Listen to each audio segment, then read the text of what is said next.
So, good evening and welcome to the Tewksbury Conservation Commission meeting for September 16th, 2020.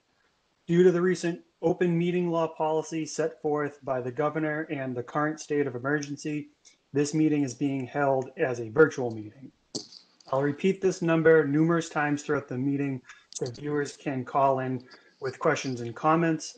The number is 978-771-0819. And I believe we only have two public hearings. So after agenda item B, I don't think I will actually be reading that number, but it's there if we need it. All right. The first item on the agenda is the approval of minutes. However, I don't believe we received any, so I believe we can move on straight to agenda item A. This is continued from September 2nd, 2020. This is a public hearing, notice of intent, Kazajian Enterprises, 2512 Main Street, map 94, lot 65, DEP number 305-1111. Is there anybody here to speak to that? Yes, Mr. Chairman, Jim Hanley, Civil Design Consultants. The screen is yours. You can take it away. Great. So I am going to share my screen here. Let's see. Okay. So I believe the last time we were in front of you was August 12th, and then we ended up continuing the first meeting in September. You probably remember at that point we had basically two issues we were trying to get through. The commission was voicing concern about the amount of impact within the buffers. And we were still trying to work through some comments from DPW. Fortunately, we were able to meet with the town officials on August 25th. And Ms. Gallo was there. We had the DPW town engineer there. We had the assistant town manager, the town manager, and I had my clients there as well. Basically to just kind of try to address these couple of items that we had. And so we actually had a pretty good meeting, and I think we've been able to address the final issues, and I'm hoping that you'll find that tonight. So essentially what we've been able to do is we've been able to reduce the building footprint from just about 4,300 square feet to 4,000 square feet. So the building went from 38 feet deep to 35.5 feet deep. So now 2.5 feet further away from the wetlands. And the width of the building shrunk slightly too. And what that reduction in width allowed us to do, and I'm not sure you can see my pointer here, but basically one of the challenges that we had was trying to get both the existing discharge from the DOT's drainage system to discharge out to the wetland, as well as the on-site drainage. And the challenge that we had last time was coming around the other side of the building. And in essence, what was happening is we had all the impact within the 25-foot buffer.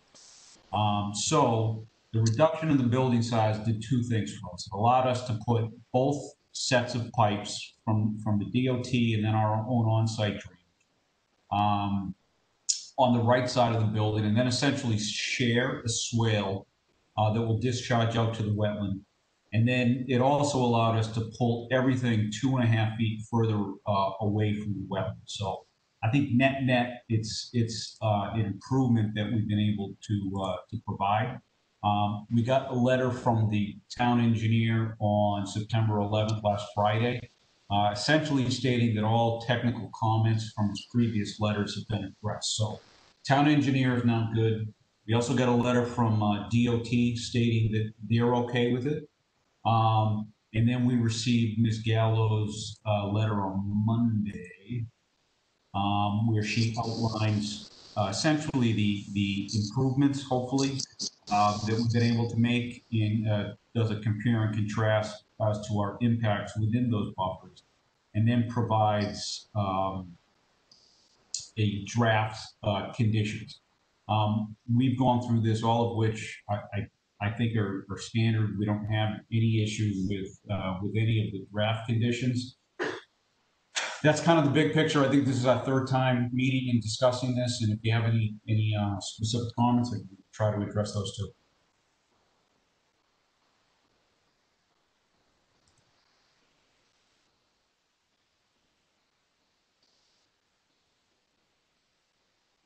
I think somebody's on mute.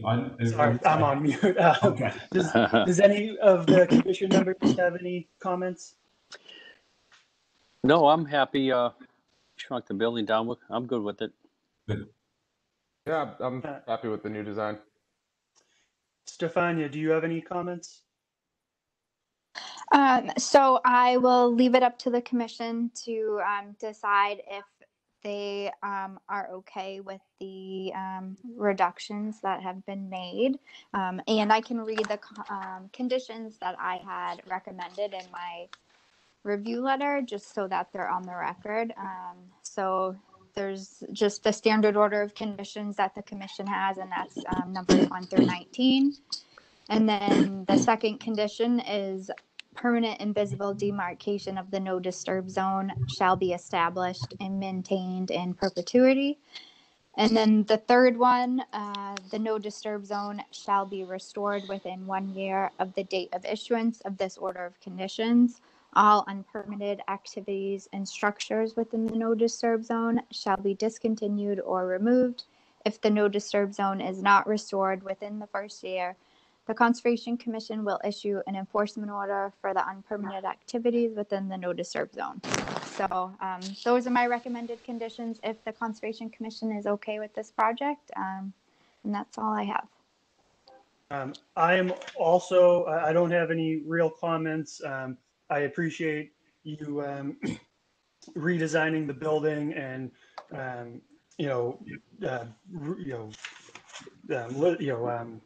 am I trying to say? You saw the order of conditions. I'm assuming you're okay with that. And Yes. I have no comments. I guess we can close the public hearing and then take a vote. All right, so can I have a motion to close the public hearing for this notice of intent for Kazajian Enterprises, 2512 Main Street, map 94, lot 65. Hold on. I don't think I gave the public a chance to actually call in. So we'll wait, I guess, 2 minutes or so. And Brian, if you have anybody on the phone, please let me know.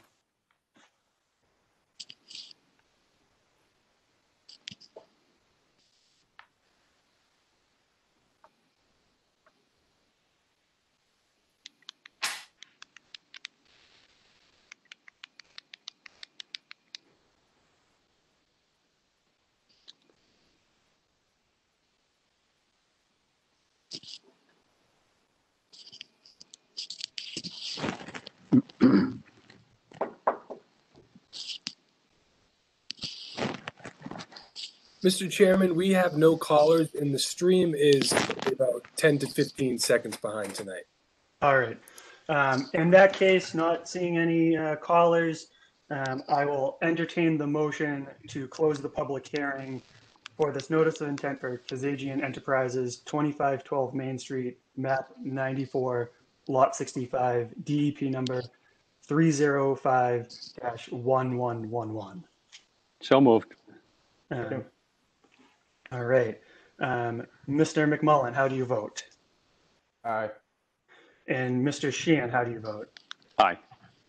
The vice chair votes aye as well. Great.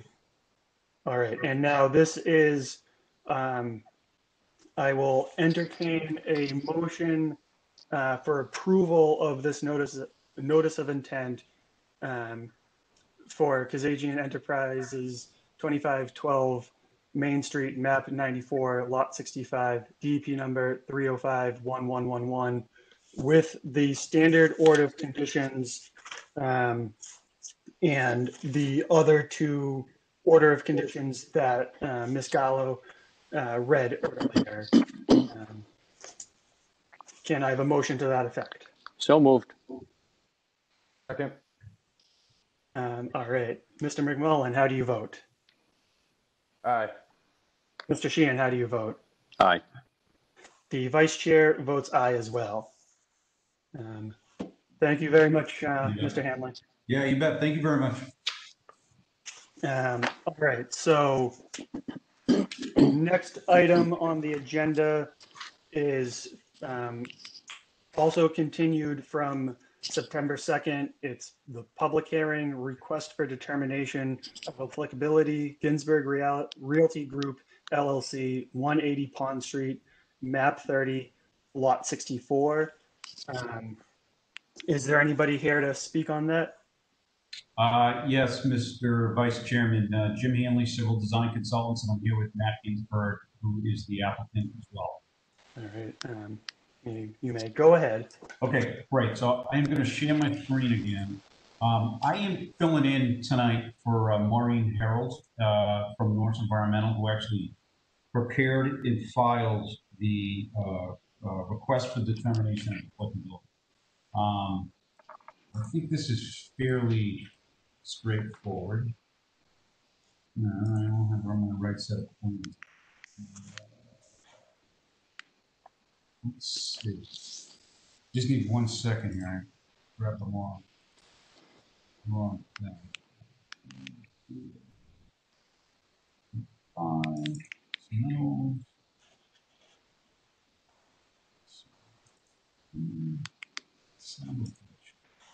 All right.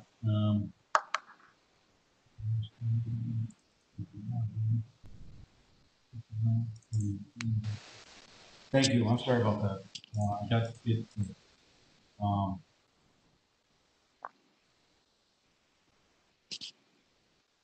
Share.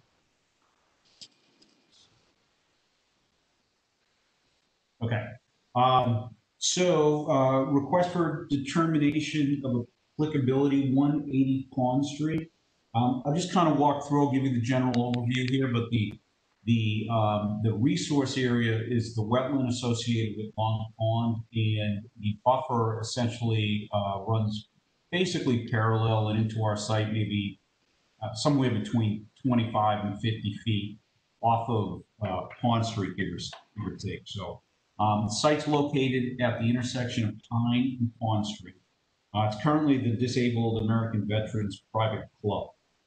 It's also currently developed with this club. It's about a 2,400 square foot wood frame building. And it has an existing parking lot, which has 40 to 50 existing parking spaces, plus access aisles for access for the vehicles. The parcel itself is 5 acres in area, and it's zoned R40. We have on Pine Street approximately 435 feet of frontage, and on Pond Street we have approximately 645 feet of frontage. So our proposal is essentially to, let's see.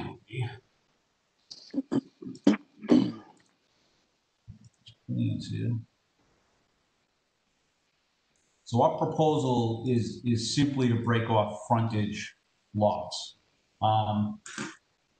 So what we have is we have 5 frontage lots. Each of the lots has 1 acre in area and satisfies the minimum frontage requirements. We've been to the planning board now twice. Once was for the actual subdivision or the approval not required. That was sometime in July. And then Monday night, we were in front of them for our land disturbance permit application. And that gets triggered because we have in excess of 40,000 square feet of disturbance on the site. Again, a lot of that is due to the existing parking area that's already in here. So to give you kind of a sense for what we have the existing parking area, which essentially, or the existing disturbed area. The existing impervious area is about 0.8 acres in area. When we add up all the impervious surface in the proposed use, it's going to be about 0.5 acres. So there's actually 0.3 acres less of impervious surface, which isn't a ton of area, but percentage-wise, it is 40%. So we actually have a 40% reduction is what we're proposing for impervious surface. So I'm just going to zoom into one of these because they're all basically the same. But what we do is we put an oversized house box in here. This is 60 feet long by 40 feet wide, give or take. And this whole roof system is going to go to a subsurface system here. These subsurface systems have been designed to accept, store, and infiltrate the 100-year storm event. So that's like 6.5 inches of rain, which is pretty significant. We're out there at some point, August 27th, with the DPW. We dug 18 individual test pits to make sure that we had sufficient separation of groundwater, and that also allowed us to size these systems. So all of the roof area, each one of the 5 are going to a subsurface dry well, and then the pavement areas have been designed, or the driveway areas have been designed to sheet flow off of the driveway and then into an infiltration trench. And all this infiltration trench is 3 feet wide, 3 feet deep. We throw it in crushed stone in that, and then we put filter fabric around it. So the idea is that all of this water comes in and essentially infiltrates into the system. Good news on this site, in this part of town, you have very deep groundwater. Most of them were in excess of 10 feet, give or take, and most of them we didn't even find groundwater. And then you have really good sandy material. It's almost like being at the beach. It's really good material. We went back and forth with DPW 2 or 3 times. You probably are aware that since this is a 5-lot subdivision, we're required to address the stormwater management standards at some level, whether that's maximum strength, practical, or totally and completely. We actually comply with it completely. And one thing that they asked us to do last week, we made this revision so that the as water's coming down the driveway, it kind of gets trapped in a low area or a belly here and makes its way into the infiltration system. So each one of these, we come off of the existing edge of pavement and we go up maybe 4 inches over 6 feet, and then we go back down, and then we start going back up to the house. So what that'll do is ensure that no water gets off of the off of our sites and then into the town system. And just to kind of reinforce this a little bit, just in case you can't see it, this red line, this is essentially the 100-foot wetland buffer. So you can see the vast majority of this is not within that buffer, and it's really this first, say, 45, 50 feet, give or take, on these first few lots. But that's the buffer right there. So you can kind of see that all of this area is really beyond the buffer. But obviously, we have Long Pond here. I want to do what we can do to try to maximize the infiltration and water quality that's coming off the site. So that's basically it in a nutshell. And if you have questions, I'll try to answer.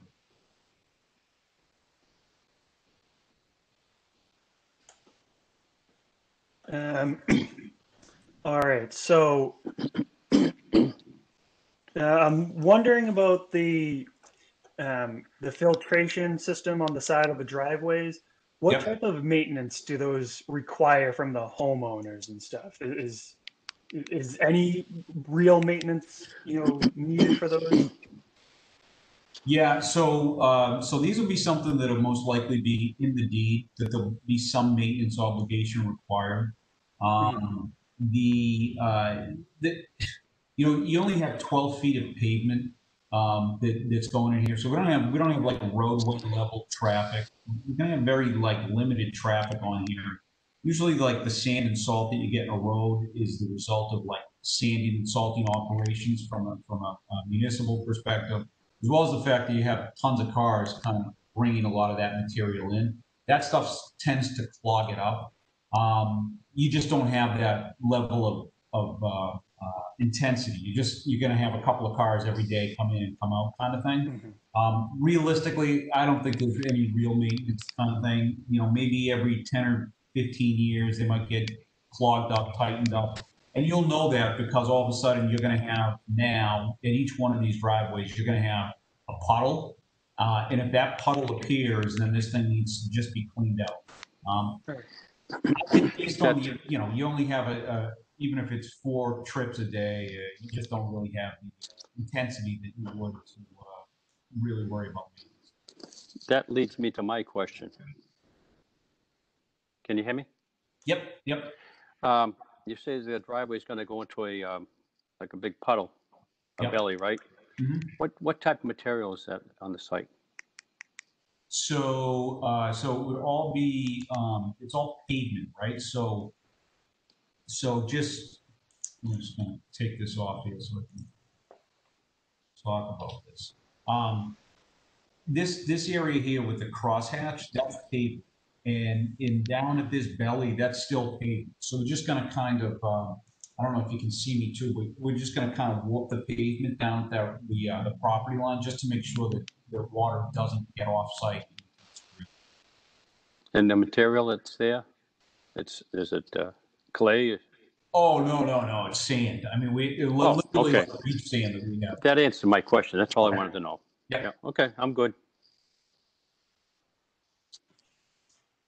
No questions.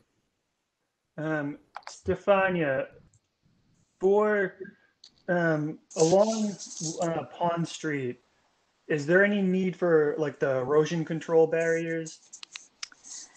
Yeah, so I guess if they're going to be working within the roadway, which I believe that they do have some utility work that they have to do within the road, there should be another erosion control on the property across the street where the wetlands are.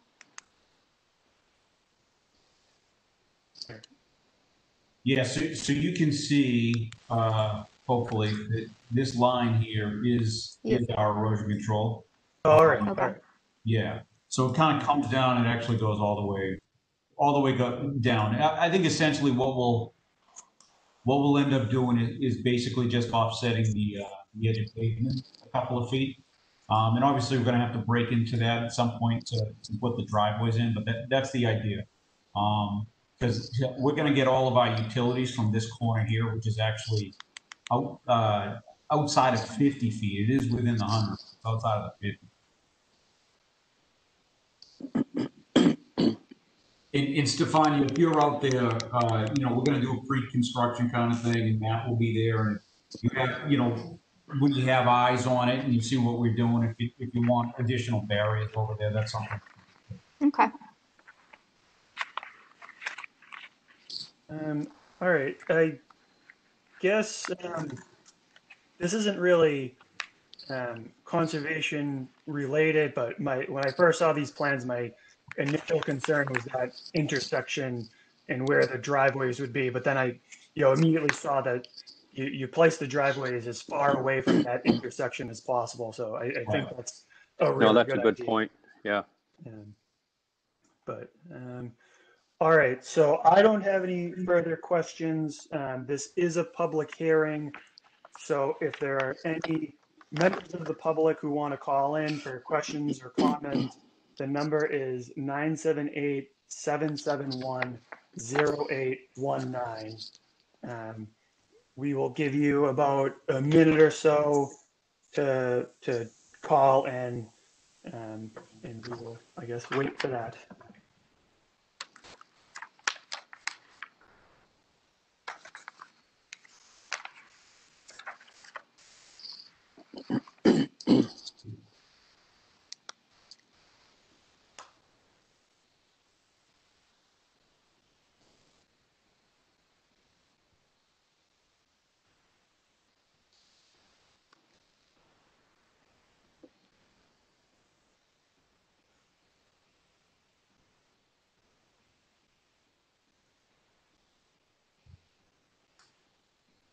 Brian, just to confirm, there's nobody on the lines? Correct, Mr. Chairman. We have no callers. All right. So in that case, I will entertain a motion to close the public hearing for this request for determination of applicability of Ginsberg Realty Group LLC, 180 Pond Street, map 30, lot 64. So moved. Second. All right. Mr. McMullen, how do you vote? Aye. Mr. Sheehan, how do you vote? Aye. The vice chair votes aye as well. All right, so this is not a notice of intent. This is a request for determination of applicability. I believe what should be done is we kind of want to, we're comfortable with a negative determination of applicability. That means you would not have to come before us for a notice of intent. So could I, actually, I just want to make sure, Stefania, do I make a motion for a negative determination of applicability? So yes, so if that is how the commission wants to vote today, someone would make a motion for a negative determination. All right. So could I have a motion for a negative determination of applicability for Ginsberg Realty Group LLC, 180 Pond Street, map 30, lot 64? So moved. Second.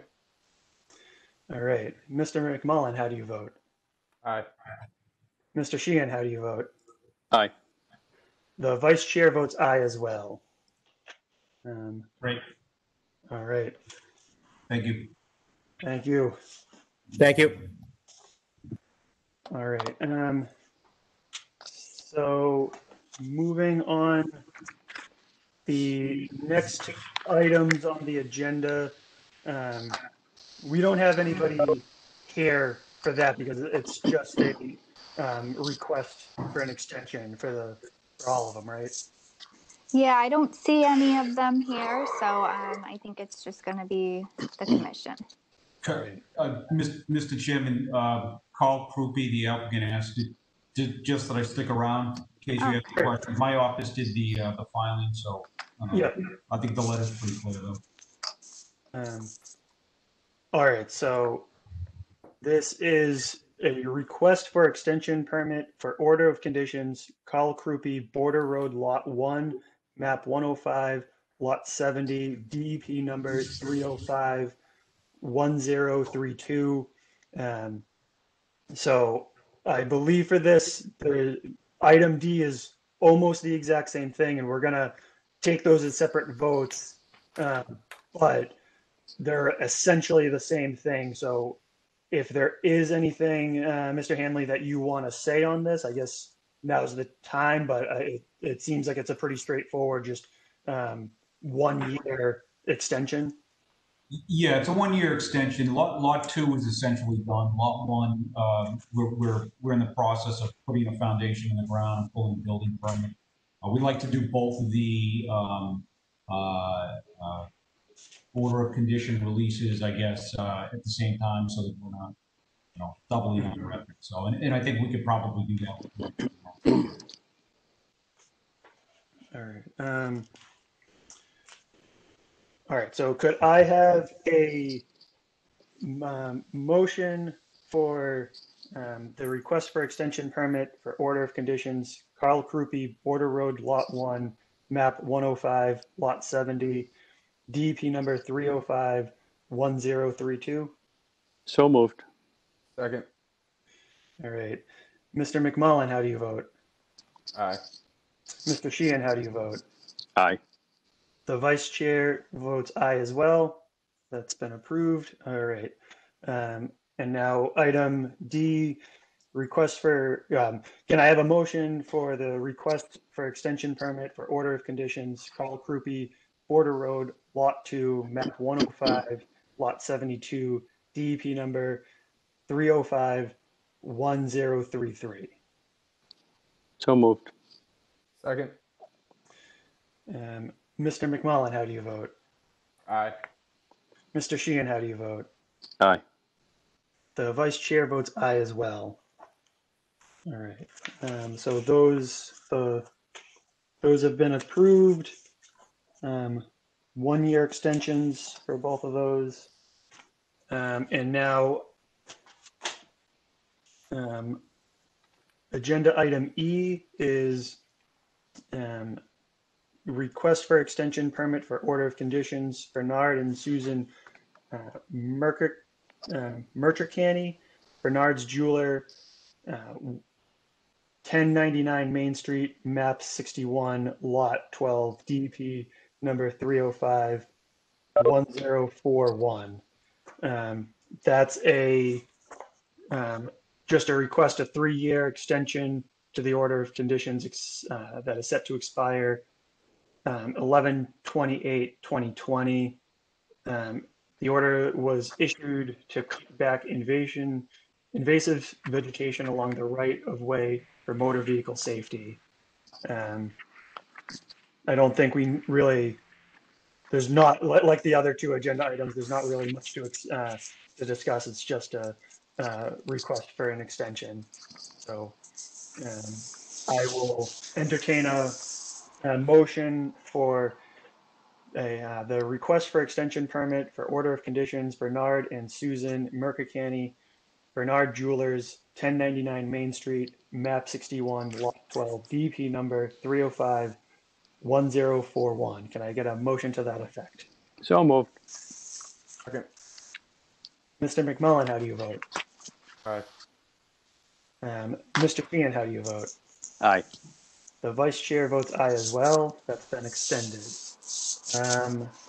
All right, so any old business? No, I don't have anything. All right. Any new business? Nope. Administrators reports? I don't have anything. All right. I will, I have it written down, entertain a motion to adjourn the meeting. So moved. Mr. McMullen, how do you vote? Aye. Mr. Sheehan, how do you vote? Aye, and I want to say it's a nice job. Thank you. Good job tonight, Dwayne. The vice chair votes aye as well. I should have delayed it a little bit more because this is the quickest meeting we've had. And I don't want to get stuck with this job every single time. All right. Brian, thank you for your help. Sure, no problem. The meeting is over now. So thank you, everybody. Thank you. Thank you.